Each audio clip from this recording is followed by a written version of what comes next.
And I want to show you a couple verses to help kind of piece this together or make it even more confusing for you. Either one, we'll see. So turn with me, first of all, to Matthew chapter 24. Matthew chapter 24.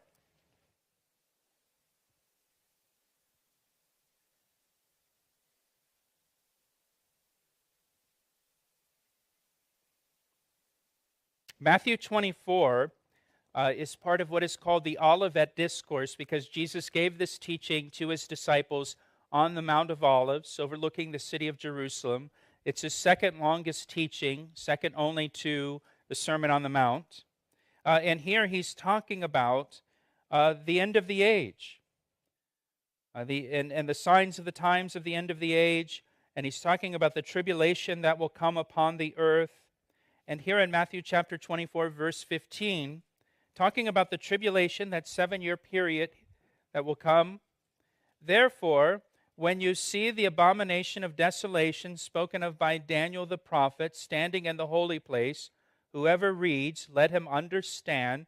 The Antichrist, this world leader, is going to set up a statue, an idol in the temple in Jerusalem that is yet to be built, and demand that everybody worship him as God.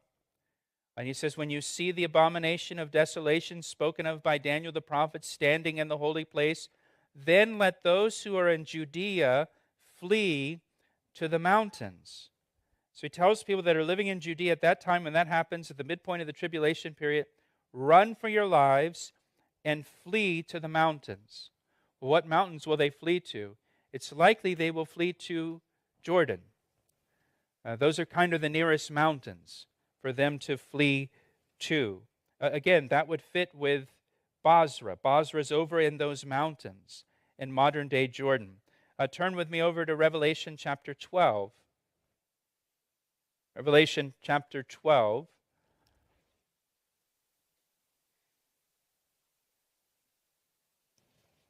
Now here in Revelation, the nation of Israel, in chapter 12, the nation of Israel is described as a woman who gives birth to a child. That child would be the Messiah, Jesus Christ, and the persecution of the woman by the dragon, who would be Satan.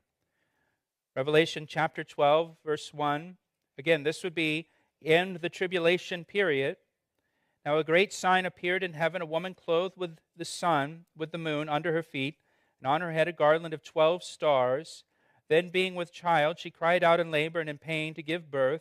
And another sign appeared in heaven. Behold, a great fiery red dragon, having 7 heads and 10 horns and 7 diadems on his heads. And his tail drew a third of the stars of the heaven and threw them to the earth. And the dragon stood before the woman who was ready to give birth to devour her child as soon as it was born. Remember when Jesus was born, Herod ordered the murder of all the children in Bethlehem. And she bore a male child who was to rule all nations with a rod of iron. He's the King of Kings. And her child was caught up to God and his throne. Then the woman, so this is in the tribulation period, then the woman fled into the wilderness, the desert, where she has a place prepared by God, that they should feed her there 1,260 days, or approximately 3.5 years. So at the midpoint of the tribulation period now, which would correspond with what we just read in Matthew 24, the people of Israel flee to the wilderness, they flee to the desert, to a place prepared by God, where they will stay for the last half of the tribulation, the 3.5 years of the tribulation. It's interesting, you don't have to turn there, but in Daniel chapter 11, verses 40 to 45, we're told that Edom, Moab, and Ammon will not come under the dominion of the Antichrist.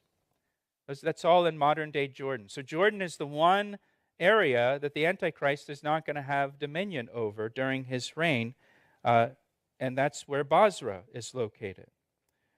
So now, when the Messiah returns, Jesus Christ returns at the end of the tribulation period to rescue the remnant of Israel, the Scriptures indicate he returns to Basra first, then goes to Jerusalem. Turn with me back to Isaiah chapter 34. Are you guys thoroughly confused and lost by now? Isaiah 34.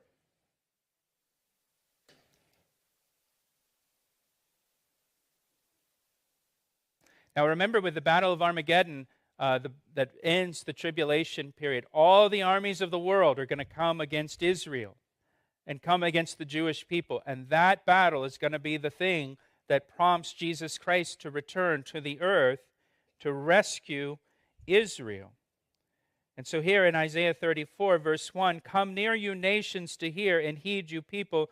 Let the earth hear, and all that is in it, the world, and all things that come forth from it.